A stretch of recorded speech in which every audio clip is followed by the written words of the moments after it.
I was supposed to be invisible at my daughter's wedding. Amanda made it clear. Dad, you're too poor. Gregory is the man who deserves to walk me down the aisle. So I sat in the last pew of the church, the same church where I'd mopped floors for 7 years, the same church where I'd cried alone countless nights after losing everything. But in my pocket that day was an envelope containing a secret so devastating it would stop the wedding in its tracks. Not just any secret, a truth about Amanda, about Gregory, about the family that had rejected me. A truth written in blood on Gregory's deathbed. When I finally stood up and walked to that altar, 300 guests gasped as I revealed not just that I owned the church we stood in, but something far more shocking about the daughter who had called me too poor to be her father. Follow this channel for more heart-wrenching true stories that will leave you questioning everything you thought you knew about family, loyalty, and what it truly means to be a parent. Like and comment where you're watching from. I read every single comment, and your support keeps these real-life stories coming. My name is Clarence Dawson. I'm 69 years old, and on that day, the seat reserved for the father of the bride was empty. My daughter Amanda had asked me not to come. She told me in no uncertain terms, "Dad, you're too poor.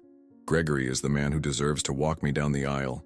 Gregory, the wealthy stepfather, the same man who destroyed my life in court decades ago. I remember sitting in the last pew of the church, hidden among the guests. The same church where I'd cleaned the stained glass windows for 7 years in exchange for a roof over my head. The church where I'd cried countless nights at the empty altar with no one to hear. And now, there I was, invisible, watching my daughter being given away by another man. That morning I carried an envelope in my pocket. An envelope that, when opened, would stop that wedding. Not out of vengeance, but because love needs truth, even when it bleeds. It was a crisp October morning in Millfield, Connecticut, the kind of autumn day where the maple leaves crunch beneath your feet and the air smells like cinnamon and wood smoke. I'd spent the night before in my small apartment above Mrs. Willoughby's garage, ironing my only decent shirt, a blue button-down I'd bought at the Salvation Army 5 years earlier. The collar was frayed but clean. Like me, I suppose. The invitation never came. I found out about Amanda's wedding through Betty at the diner where I bussed tables 4 nights a week. "Clarence," she'd said, sliding me a piece of apple pie I hadn't ordered. "I'm so sorry, sugar." I saw the announcement in the Millfield Gazette. Her eyes held that special kind of pity reserved for broken fathers. I still remember how my coffee turned cold as I stared at that newspaper. Amanda Catherine Dawson to wed James Harrison Porter at St. Michael's Church. And then the line that twisted the knife. The bride will be given away by her stepfather, Gregory Williamson, prominent attorney and community leader. The morning of the wedding, I told myself I wouldn't go. What was the point? But at 10:43 a.m., I found myself walking the 6 blocks to St. Michael's, my steps getting heavier with each block. My arthritic knee was acting up, an old construction injury from when I could still find steady work, before Gregory Williamson made sure no company in 3 counties would hire me. As I approached the church, I saw them arriving. The luxury cars, women in designer dresses, men in tailored suits, Gregory's people, the country club crowd that had always seen me as nothing but the dirt under their manicured nails. I slipped in through the side entrance, the one I used to use when I worked here. Nobody noticed the old man in the worn-out blazer. I was just another shadow in a place full of light. The church looked different that day. Roses and lilies everywhere. Crystal vases that probably cost more than my monthly rent. White satin ribbons on the pews. Everything perfect. Everything expensive. Everything Gregory. I sat in the last row, partially hidden behind a large floral arrangement. From there, I could see the reserved seats in the front, one marked Mother of the Bride, and beside it, the empty seat that should have been mine. In its place sat a framed photograph of Gregory, who had died 3 months earlier.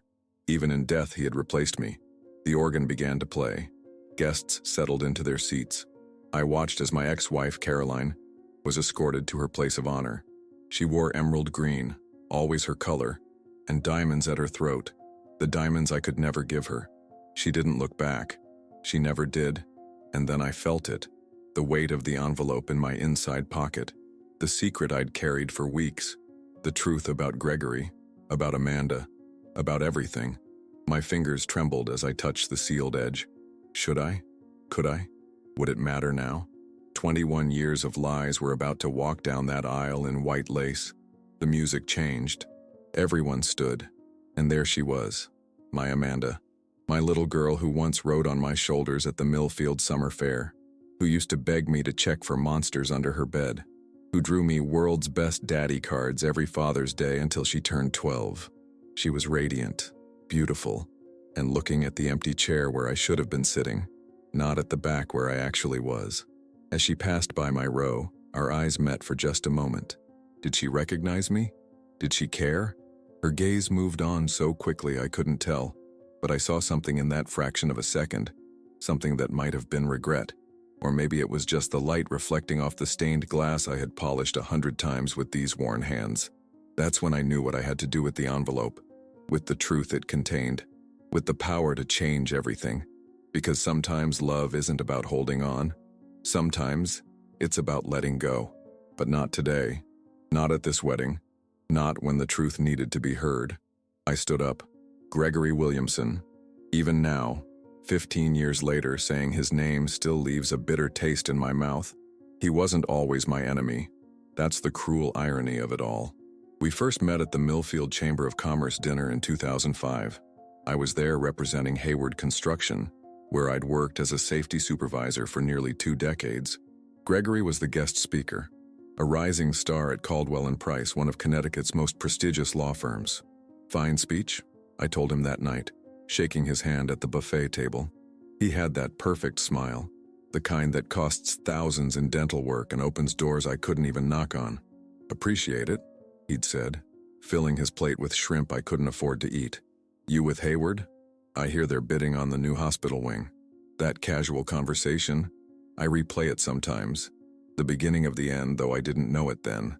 6 months later, I discovered financial irregularities in the company's safety budget, corners being cut, inspection reports falsified, workers at risk. I did what I thought was right. I reported it to OSHA, became what they call a whistleblower, a fancy word for someone who loses everything for telling the truth. The day Hayward received the violation notice, I was called into the main conference room. And there, sitting beside Mr. Hayward himself, was Gregory Williamson, now the company's legal counsel. The friendly face from the chamber dinner was gone. In its place was something cold, calculating. Mr. Dawson believes himself to be quite the hero, Gregory had said, sliding a termination letter across the polished oak table. Unfortunately for him, heroes don't always win. I fought back, of course, filed a wrongful termination suit. That's when I learned what Gregory was truly capable of. He didn't just defend Hayward, he destroyed me. Systematically, methodically. He found a 20-year-old DUI on my record, dug up a dispute with a former landlord, painted me as unstable, unreliable, vindictive. Your Honor, I still hear his voice in that courtroom, smooth as silk. Mr. Dawson isn't a concerned employee. He's a disgruntled worker with a history of alcohol problems and financial irresponsibility. I lost everything. My job, my reputation, my savings fighting the legal battle, and then, the final blow, my family. Caroline had always been ambitious, loved the finer things. When we first met at Millfield Community College, she thought I had potential that never quite materialized into the life she'd imagined. The foreclosure notice on our modest split level was the last straw. I can't do this anymore, Clarence, she'd said, packing her suitcases while 11-year-old Amanda watched from the doorway, clutching her stuffed rabbit. I won't drag Amanda down with you.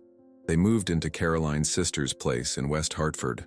I found a room above Miller's Hardware. Our divorce was finalized 3 months later. I got weekend visitation with Amanda until I couldn't afford a car anymore. Then it became whenever Caroline would drive her to see me. Then phone calls. Then nothing. The cruelest twist came 6 months after the divorce. A charity gala for the Millfield Children's Hospital.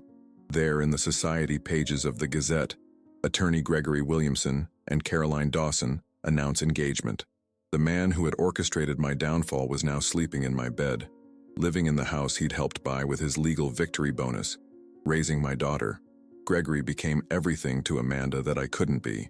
Piano lessons, private school, summer camps, a sweet 16 party at the country club, college tuition at Vassar. He never had to say, I can't afford it or maybe next year. He never had to see disappointment cloud those blue eyes, eyes that looked exactly like mine. When Amanda turned 18, she legally changed her last name to Williamson. I found out from the same newspaper that had announced her mother's engagement. By then I was working 3 jobs: morning shifts at the lumberyard, evenings bussing tables at Riverside Diner, weekends as a church custodian. Just surviving. Barely. I sent birthday cards that went unanswered. Christmas gifts returned unopened. I'd stand across the street from her high school graduation, too afraid to approach, too afraid to embarrass her with my discount store clothes and calloused hands. Years passed. I aged faster than I should have. My hair turned gray, then white. My back curved from labor. My dreams shrank to fit my circumstances. Then came that fateful morning. The phone call from an unfamiliar number. A woman's voice, professional and detached. "Mr. Dawson, this is Lenora Gibbs from Whitaker & Sons Law Office. I'm calling regarding the estate of Gregory Williamson. There's been an accident on Route 7. Black ice. A semi-truck that couldn't stop. Gregory, dead on impact. And suddenly, the man who had taken everything from me was gone. But what he left behind, what I would soon discover, would change everything. The mystery wasn't that Gregory had died. The mystery was why, in his final moments, he had scrawled my name on a blood-stained envelope, and why that envelope contained secrets that would shatter what remained of my broken family.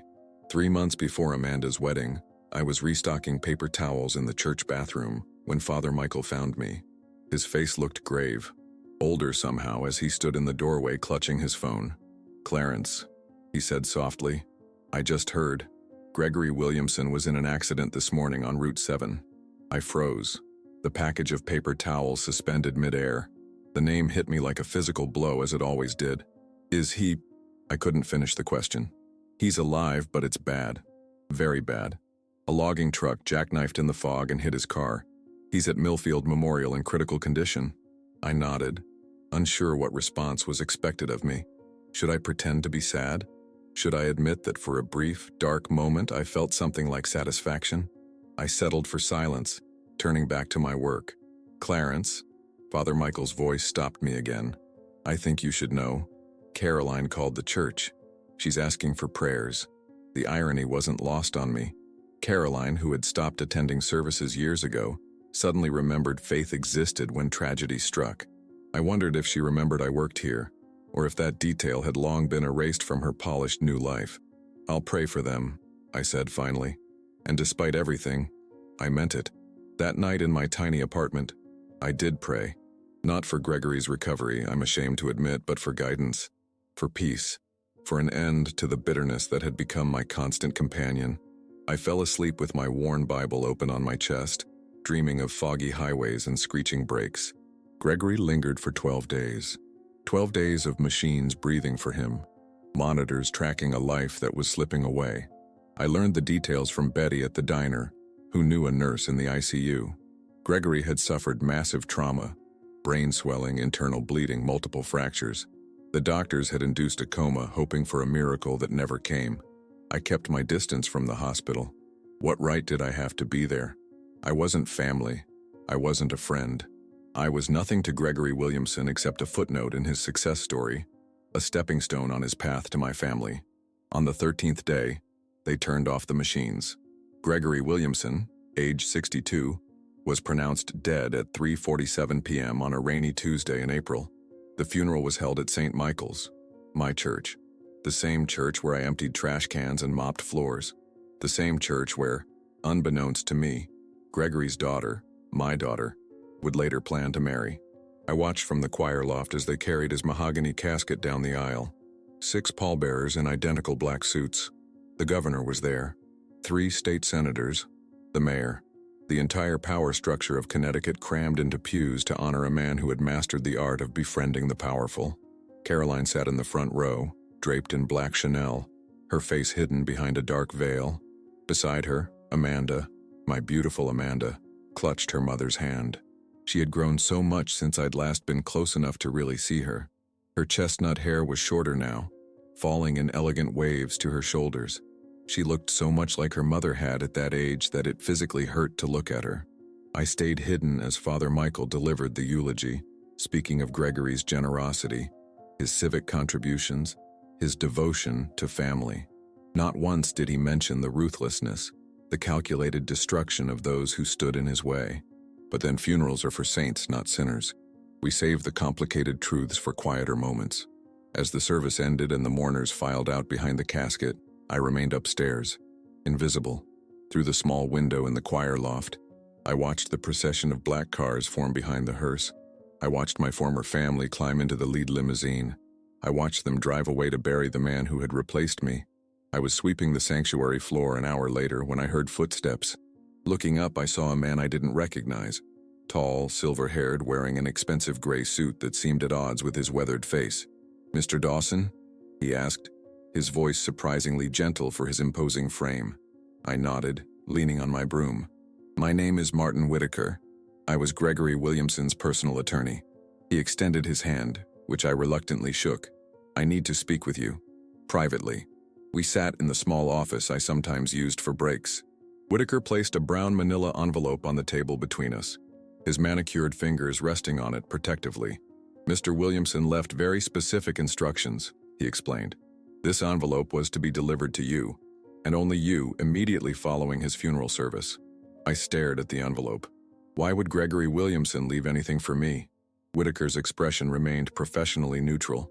"I'm not privy to the contents, Mr. Dawson. I'm simply executing my client's wishes." With that, he stood to leave, straightening his tie. At the door, he paused.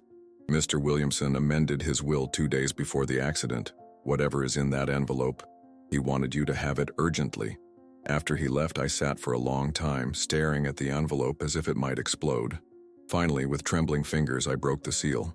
Inside was a handwritten letter on Williamson and Associates letterhead. The writing was Gregory's. I recognized it from court documents that had destroyed my life years earlier.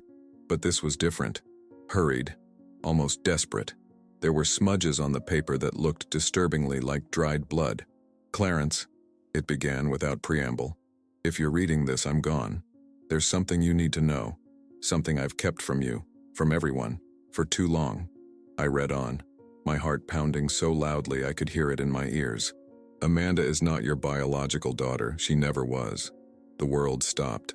The church bells marking the hour seemed to come from miles away. I read the line again, and again. "Caroline was pregnant when you met her. She never told you. I've known since before we were married. I'm sorry for the pain I've caused you. You deserved better." Beneath the letter was another document, a deed to St. Michael's Church. My church. Gregory had purchased it from the diocese 2 years earlier when they faced financial troubles, and now, inexplicably, he had left it to me. At the bottom of the letter, a final line. "You were more of a father to her than I ever was." I didn't leave the church that night. I couldn't. My legs wouldn't carry me. My small apartment above Mrs. Willoughby's garage suddenly seemed miles away, unreachable across the vast chasm that had opened in my life. So I stayed, sitting in the last pew, Gregory's letter crumpled in my fist. The church deed spread before me on the worn wood. Amanda wasn't my daughter. The words echoed in the empty sanctuary, bouncing off stained glass and marble floors. The daughter I had raised for 11 years. The little girl who used to climb into my lap during thunderstorms. The teenager who had turned her back on me. The woman who would soon walk down this very aisle. Had never been mine. The worst part wasn't the revelation itself. The worst part was how much sense it made. How it explained things I'd tried for years to understand. Like why Caroline had been so insistent that we get married quickly after dating only 5 months. Or why Amanda had her mother's chestnut hair when mine had always been sandy blonde. Or why Caroline's parents had always seemed so cold toward me, beyond the usual disapproval of their daughter marrying a construction worker. More memories surfaced, each one reframing itself in the harsh light of this new truth. The time Caroline had screamed during our worst fight, "You have no right to tell me how to raise her." The strange comment Amanda's pediatrician had made about her family medical history not matching my own. The whispered conversations between Caroline and her sister that would stop when I entered the room. I'd been blind. Willfully, perhaps. Loving Amanda had been the most natural thing in the world from the moment the nurse had placed her in my arms at Millfield Memorial. 5 pounds, 6 ounces of perfection with tiny fingers that wrapped around mine. Blood had never mattered then. Why should it matter now? Dawn found me still sitting there, the church gradually brightening as sunlight filtered through the east windows. I hadn't slept. hadn't eaten, had barely moved except to pace the aisle occasionally when sitting became unbearable. My phone buzzed. Betty from the diner, checking if I was coming in for my morning shift. I texted back that I was sick. It wasn't a lie. I felt physically ill, hollowed out, as if something essential had been surgically removed from my chest. I finally forced myself to leave the church around noon, locking up behind me with the keys I'd carried for 7 years. The spring air felt wrong against my skin, too fresh, too normal for a world that had fundamentally changed overnight. At my apartment, I went through the motions of existence. Showered, changed clothes, made coffee I couldn't drink, stared at walls. The envelope and its contents sat on my kitchen table, a small Formica square barely big enough for one person. I kept picking up the deed to the church, then putting it down again, as if its reality might change with each examination. Why would Gregory do this? Why purchase the church at all, then leave it to me? Was it guilt? Manipulation? Some elaborate joke from beyond the grave? The man had destroyed my life, stolen my family, and now, what? Wanted forgiveness? Wanted to make amends? It was too late for that. 20 years too late. That night, I did something I hadn't done in years. I pulled out the old photo albums Caroline had left behind during the divorce, deemed too bulky, too sentimental to take to her new life. In the yellow light of my single lamp, I paged through Amanda's childhood. Her first birthday, face covered in chocolate cake. Her kindergarten graduation, missing 2 front teeth. Her first bicycle ride, my hand steady on the back of the seat. In every picture, she was undeniably mine. Not by blood, but by love, by choice, by the thousands of small moments that build a relationship between father and daughter. The bedtime stories, the skinned knees, the nightmares soothed, the proud displays of crayon drawings on the refrigerator door. I found myself fixating on one particular photo. Amanda at about 9, sitting on my shoulders at the Millfield Summer Festival. Her arms spread wide like she was flying, her face pure joy, my hands securely holding her legs. Caroline had taken the picture. We were happy then, or at least I thought we were. Had Caroline ever loved me? Or had I just been convenient, a ready-made father for her unplanned child? A good man, reliable, who asked few questions and worked hard. The perfect cover for her secret. The questions multiplied as night deepened. Who was Amanda's real father? Did he know about her? Did Amanda know the truth? Had Gregory told her? Was that why she had changed her name, distanced herself from me? Not because I was poor, but because she had discovered I wasn't her father at all? By morning, I had made a decision. I wouldn't tell Amanda. Not yet. Maybe not ever. What good would it do? Her wedding was in 7 weeks. She had enough to deal with without me dropping this bomb on her life. Gregory was dead. Caroline had kept her secret for nearly 30 years. I could keep it too. As for the church, my church now, according to the deed, I would think about that later. For now, I folded the papers carefully back into the envelope and placed it in my bedside drawer, beneath the Bible my mother had given me before she died. I called Father Michael and told him I needed a few days off. He agreed without question, one of the many kindnesses he had shown me over the years. Then I unplugged my phone, drew the blinds, and let the darkness take me. For 3 days, I barely existed. I drifted in and out of fitful sleep, haunted by dreams of Amanda as a child, calling for a father who wasn't me. When I was awake, I stared at the ceiling, watching patterns of light shift across the water stains. I didn't eat, didn't cry, just drifted. On the 4th day, my door opened. Mrs. Willoughby stood there, hands on her ample hips, concern etched on her kind face. "Clarence Dawson," she said firmly, "you get up right now and come eat something. Betty told me you haven't been to work in days and Father Michael is worried sick." Her no-nonsense tone broke through my fog. I allowed myself to be led downstairs to her kitchen, where she placed before me a bowl of homemade chicken soup and a thick slice of sourdough bread. "Now," she said, sitting across from me, "you tell me what's happened. And don't you dare say nothing." The wedding rehearsal was scheduled for a Friday evening in late June. I knew this not because I was invited, but because I overheard Father Michael discussing it with his secretary while I was changing light bulbs in the parish office. My heart sank as they reviewed the schedule, mentioning Amanda's name with such casual familiarity. They had no idea that the church's janitor was the bride's father, or rather the man who had raised her believing he was her father. I had returned to work after my brief disappearance, offering no explanations beyond a mumbled apology about not feeling well. Father Michael had accepted it with his usual grace, though I occasionally caught him watching me with concern in his kind eyes. I'd gotten thinner in the weeks since Gregory's revelation. Sleep continued to elude me. Food had lost its taste. I moved through my days like a ghost, performing my duties mechanically, while my mind churned with unanswered questions.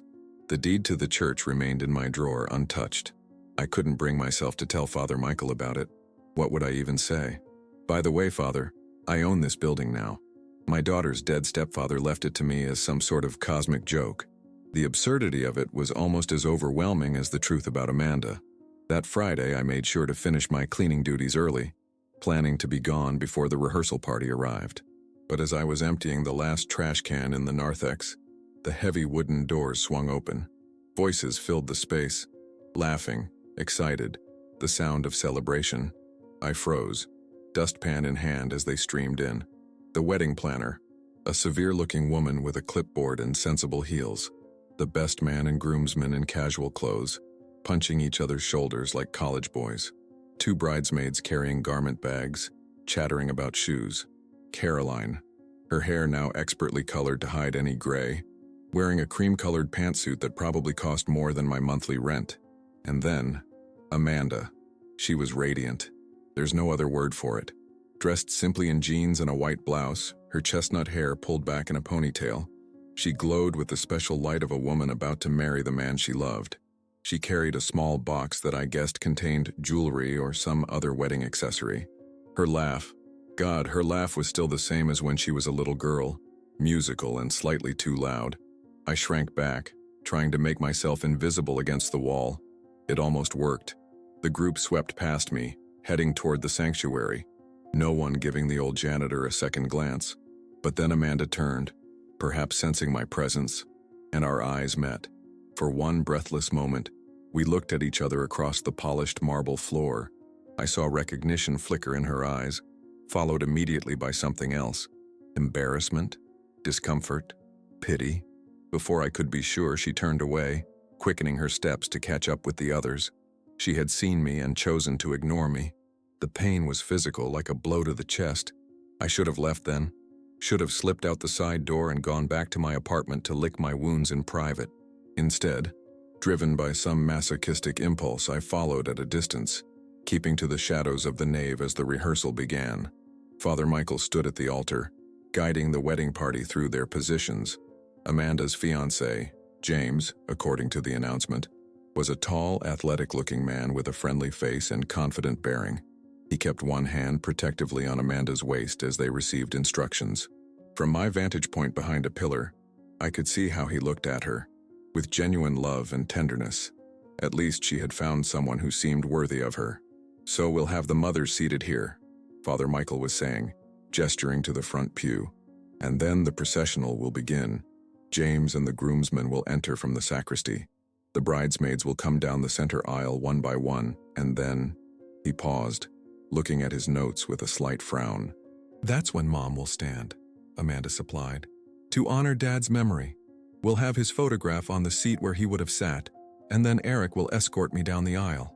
Eric, Gregory's son from his first marriage, the stepbrother who would give away the bride.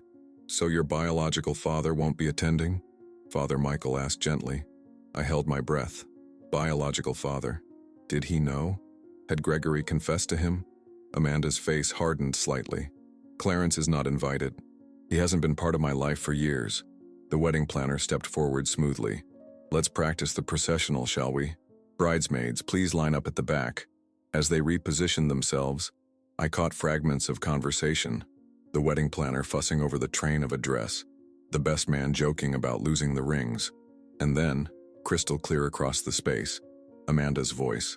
I just hope the old man doesn't show up uninvited. He'd embarrass me in front of James's family. Can you imagine? The poor janitor claiming to be my father in those shabby clothes? Caroline put a hand on her daughter's arm. He won't come. He knows better. Their words cut through me like shards of glass. The old man. The poor janitor. As if my worth as a father could be measured by the balance of my bank account or the quality of my clothing. As if the years I'd spent loving her, raising her, sacrificing for her meant nothing because I couldn't provide the lifestyle Gregory had given her. I backed away, knocking over a prayer book from a nearby shelf. The sound echoed in the high ceiling. Several heads turned. I didn't wait to see if Amanda was among them. I fled to the sacristy, my sanctuary within the sanctuary, the small room where I kept my cleaning supplies and sometimes ate my lunch. Leaning against the door, I tried to steady my breathing. My hands shook as I reached into my pocket and touched the small slip of paper I'd been carrying for days. The note I'd written to Father Michael explaining about the church deed. I'd been debating whether to give it to him, whether to assert my unexpected ownership of the building that had become my only true home. A quiet knock startled me. I opened the door to find Father Michael standing there, concern etched on his face. "Clarence," he said softly, "are you all right? I saw you leave rather suddenly." I couldn't speak. My throat had closed around the words I wanted to say. Instead, I handed him the note, along with a copy of the deed Gregory had left me. He read it slowly, his eyes widening. "Clarence," he whispered, is this real?" I nodded. "You own St. Michael's? All of it?" Another nod. He looked at me with new eyes, not with the pity I had feared, but with something like awe. "What will you do?" It was the question I'd been asking myself for weeks.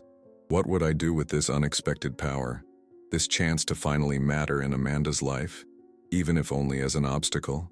"I don't know yet," I answered honestly, "but I'll be here on her wedding day." The morning of Amanda's wedding dawned with the kind of perfect June weather that bridal magazines promise but New England rarely delivers. Sunlight streamed through my apartment window, dust motes dancing in the golden rays. I had barely slept, spending most of the night staring at the ceiling, rehearsing what I might say, what I might do when the moment came. In the bathroom mirror, a stranger looked back at me. A man aged beyond his years with deep lines etched around his eyes and mouth, white hair thinning at the temples. I had splurged on a haircut the day before, my first in months. The barber had trimmed my beard too, neatening the ragged edges, making me look less like the homeless man I sometimes felt I was. From the back of my closet, I pulled out the suit I'd bought for my mother's funeral 8 years earlier. It hung loose on my frame now. Grief and shock had stripped pounds from my already lean body. The shirt collar gaped at my neck. The jacket shoulders drooped, but it was the best I had. And today, of all days, I needed to look my best. Mrs. Willoughby had pressed the suit for me without asking questions, though I'm sure she wondered why her reclusive tenant suddenly needed formal wear. She'd even found a tie for me, dark blue with small silver diamonds, left behind by her late husband. "It brings out your eyes," she'd said, patting my cheek with motherly affection. I dressed slowly, methodically, as if preparing for battle. In many ways I was. Today I would either reclaim a piece of my dignity or lose what little I had left. The church deed sat on my dresser, folded inside a crisp white envelope alongside Gregory's blood-stained letter. I tucked both into my inside jacket pocket, the paper crinkling against my chest like armor. St. Michael's was transformed when I arrived. The simple beauty I cleaned and maintained each week had been enhanced, elevated into something from a fairy tale. White roses and lilies cascaded from the end of each pew. Crystal vases caught and reflected light from the stained glass windows. Gossamer ribbons draped across the altar.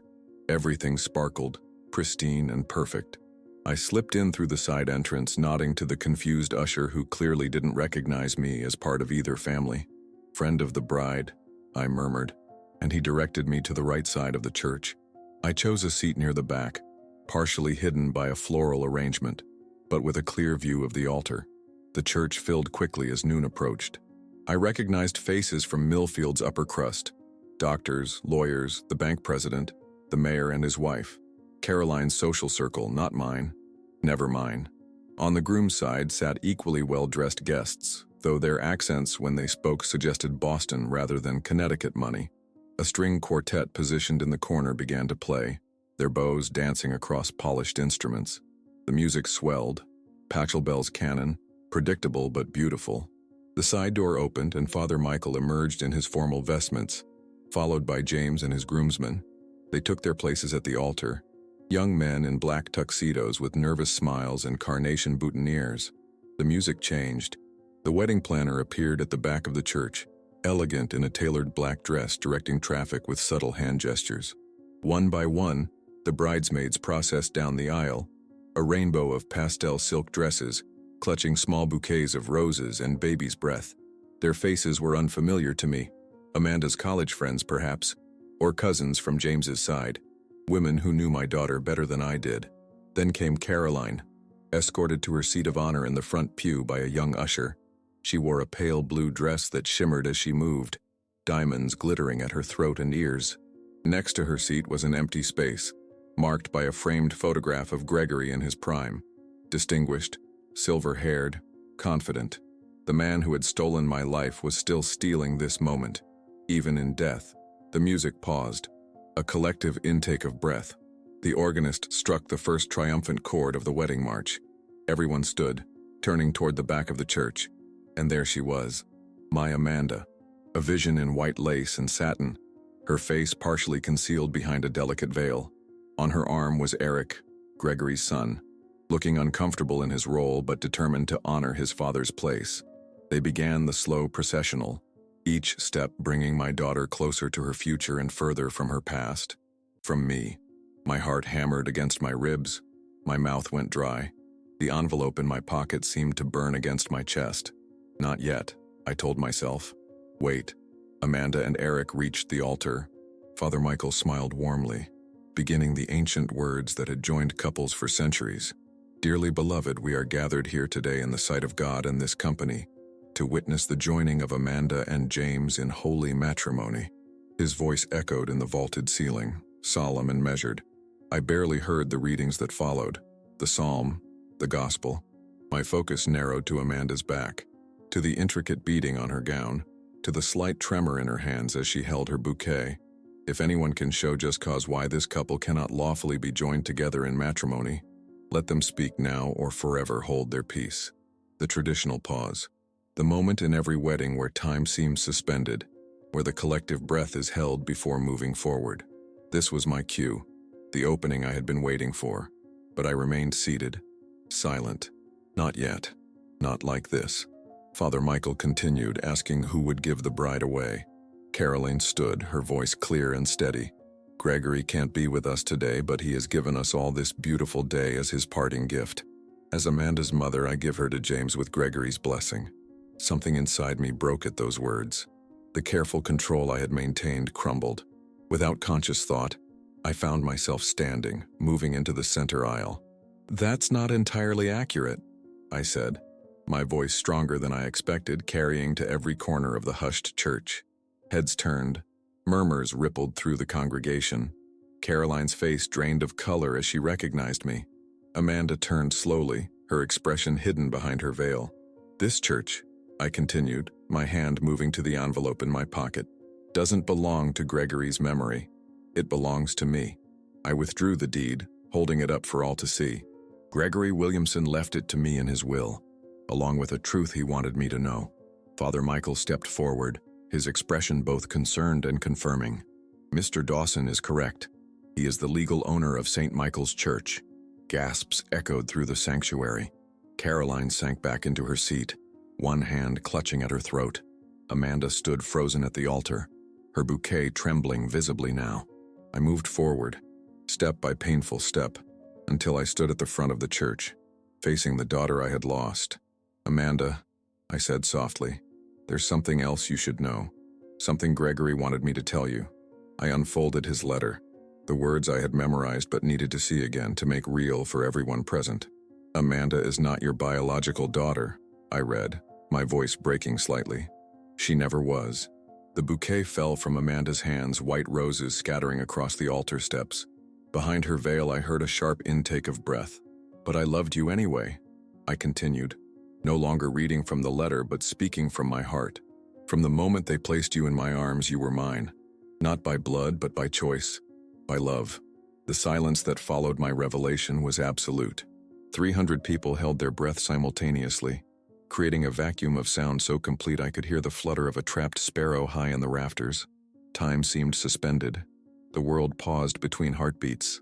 Amanda's hands rose slowly to her veil, lifting it back over her head with trembling fingers. Her face, revealed, was a canvas of raw emotion. Shock, confusion, betrayal, all warring for dominance. Her carefully applied makeup couldn't hide the blood draining from her cheeks or the way her lower lip quivered, like it had when she was a child trying not to cry. "You're lying," she whispered, the words barely audible even in the silence. This is some sick attempt to ruin my wedding because you're jealous of the life Dad gave me." Dad.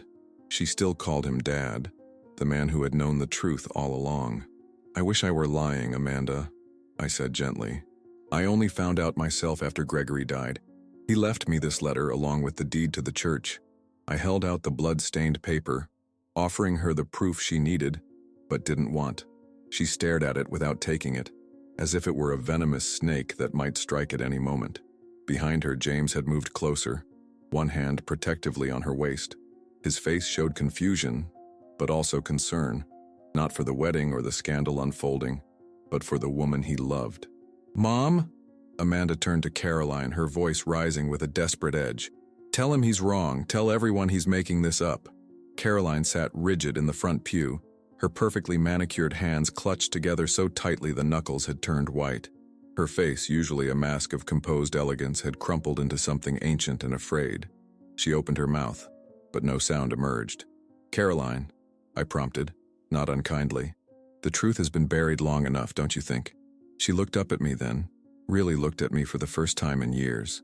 In her eyes, I saw the young woman I had fallen in love with decades ago, vulnerable, uncertain, before wealth and status had hardened her. "It's true," she finally said, her voice barely audible, then stronger. "It's true." The collective gasp that swept through the church sounded like a sudden gust of wind. Whispers erupted, quickly hushed as everyone strained to hear what would come next. "But you knew?" Amanda's voice cracked as she addressed me, tears now flowing freely down her cheeks. "All those years, you knew I wasn't yours?" "No." I shook my head firmly. "I had no idea until Gregory's letter. I raised you believing you were my daughter in every way. Blood didn't matter to me then, and it doesn't matter now." Caroline stood, swaying slightly as if the floor beneath her were unstable. "Clarence is telling the truth, Amanda. He didn't know." She took a deep, shuddering breath. "I was already pregnant when we met, almost 3 months along. I was terrified, alone. Your biological father wanted nothing to do with me once he found out." "Who?" Amanda demanded, the single word sharp as broken glass. "Who is my real father?" Caroline flinched. "It doesn't matter. He's not in our lives. He never was." "It matters to me." Amanda's voice echoed in the vaulted ceiling, years of suppressed emotion breaking through her carefully cultivated poise. "My entire life has been a lie. The man I thought was my father wasn't. The man I called Dad knew and never told me. And you—" She turned to me, eyes blazing through tears. "You let me treat you like garbage. You let me push you away. Why didn't you fight harder for me? Why did you just disappear?" The accusation hit me like a physical blow. Had I given up too easily? Had I let Gregory win without enough of a struggle? The questions had haunted me for years. "I tried, Amanda," I said, my own voice unsteady now. "I called. I wrote letters. I sent birthday cards. I came to your high school graduation and watched from across the street because I was afraid my presence would embarrass you."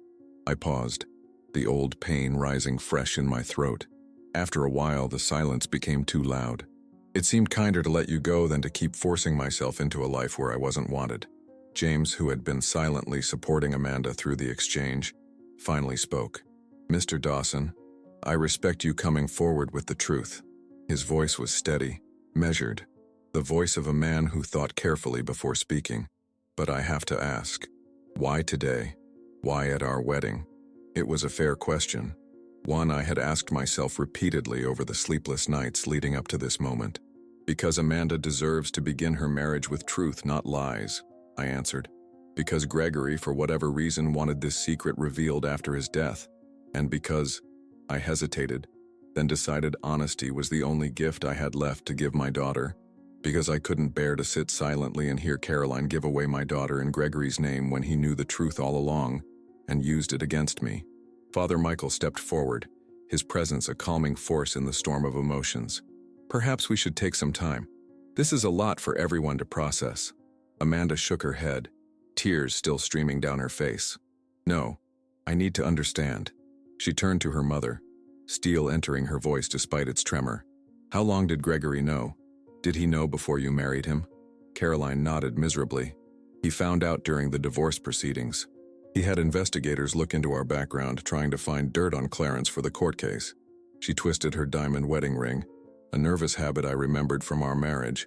He confronted me afterward, said he wouldn't tell anyone, that he'd raise you as his own.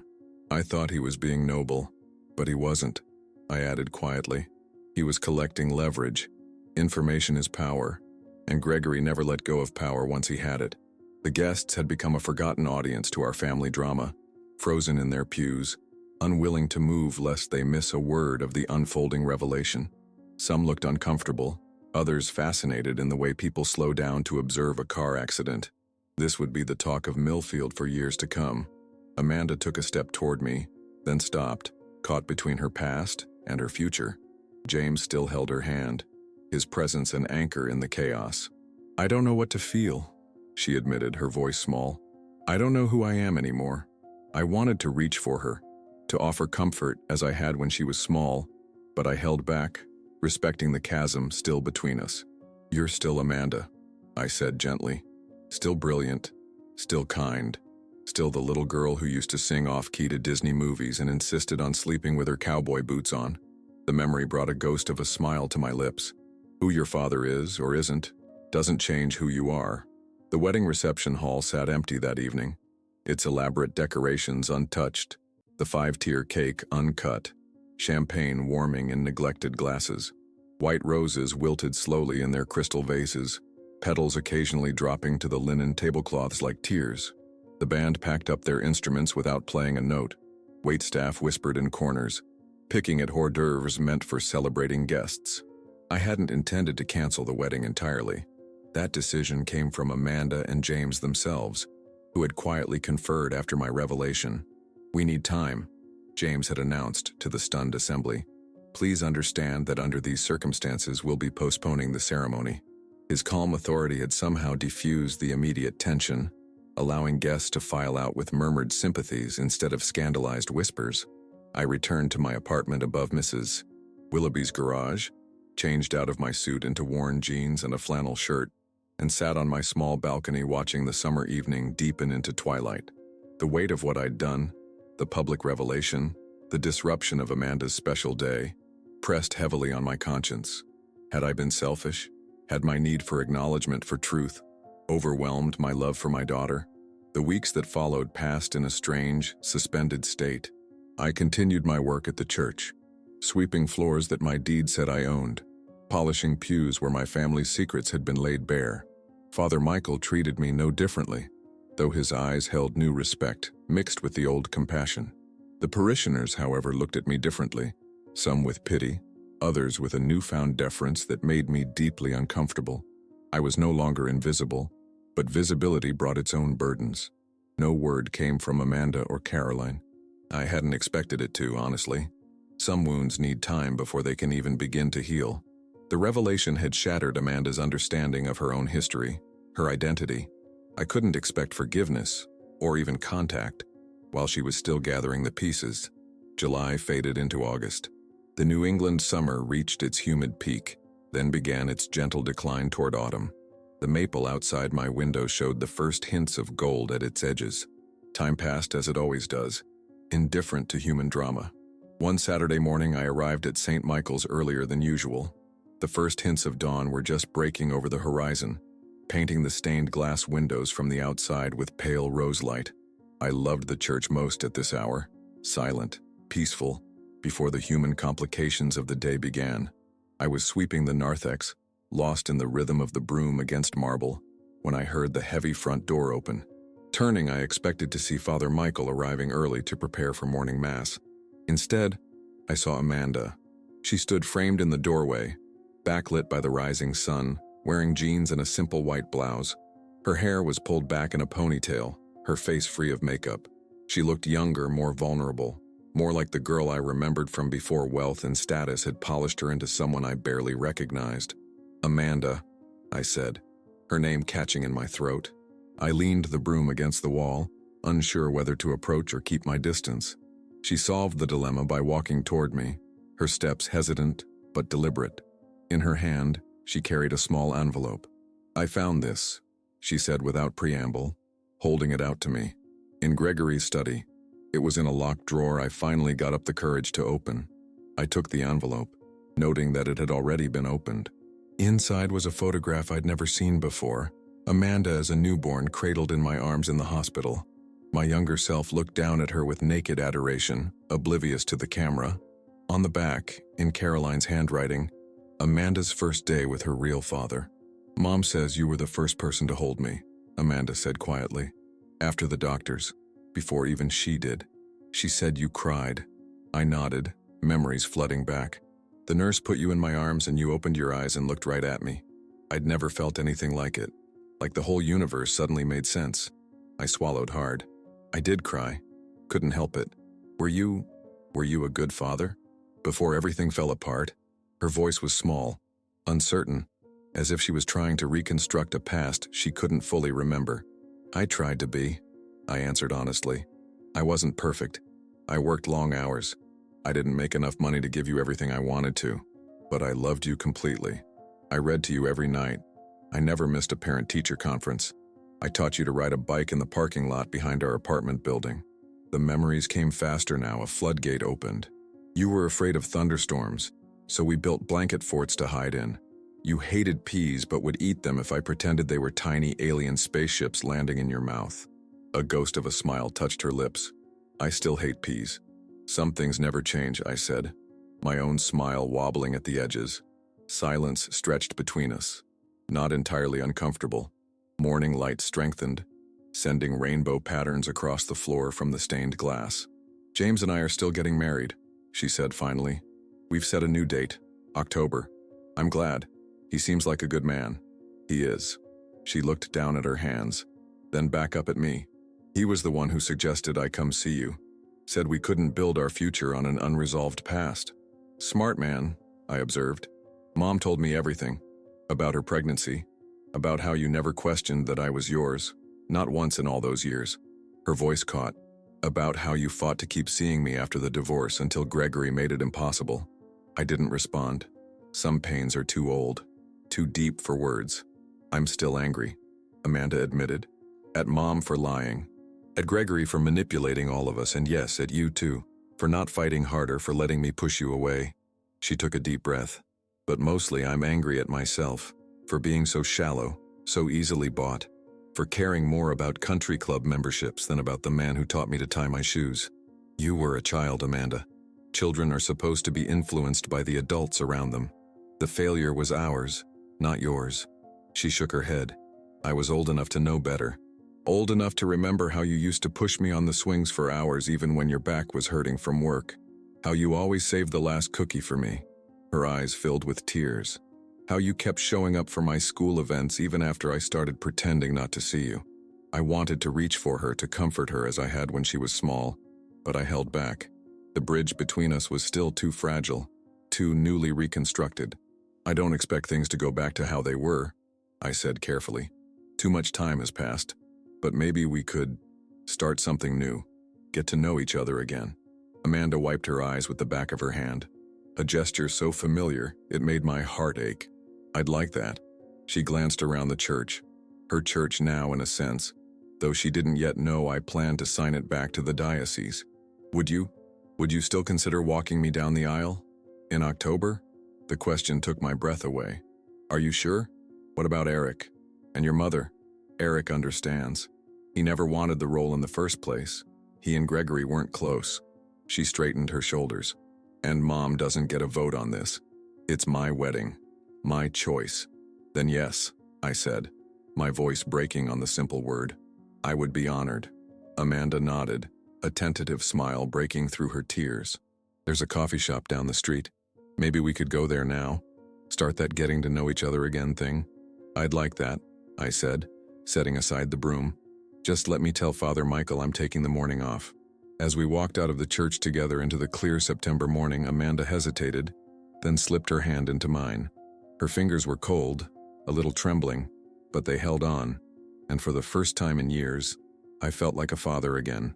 Not because of blood, not because of legal documents or church deeds, but because love, when it's real, finds its way back home. Sometimes the true measure of parenthood isn't found in DNA or bank accounts, but in the silent sacrifices made year after year. Clarence's journey reminds us that real love persists even when rejected, waiting patiently in the shadows until truth finally emerges. What would you have done in his position? Would you have revealed the truth at the wedding or kept the secret buried to spare your child pain? Family wounds cut the deepest, but they also have the greatest capacity for healing. The church that Clarence inherited became more than just a building. It became the sacred ground where broken relationships could begin to mend. When Amanda finally took her father's hand, it wasn't wealth or status that brought them together, but the recognition that love, when it's genuine, always finds its way home. No matter how many years or how many lies stand in its path. If this story touched your heart, please take a moment to like, share, and subscribe to our channel. Your support allows us to continue bringing these powerful real-life stories to light. Comment below with your thoughts. Would you have forgiven Amanda? Or was Clarence too generous in offering his hand after years of rejection? Every week we share another extraordinary story of family, betrayal, and redemption that will leave you reflecting on what truly matters in life.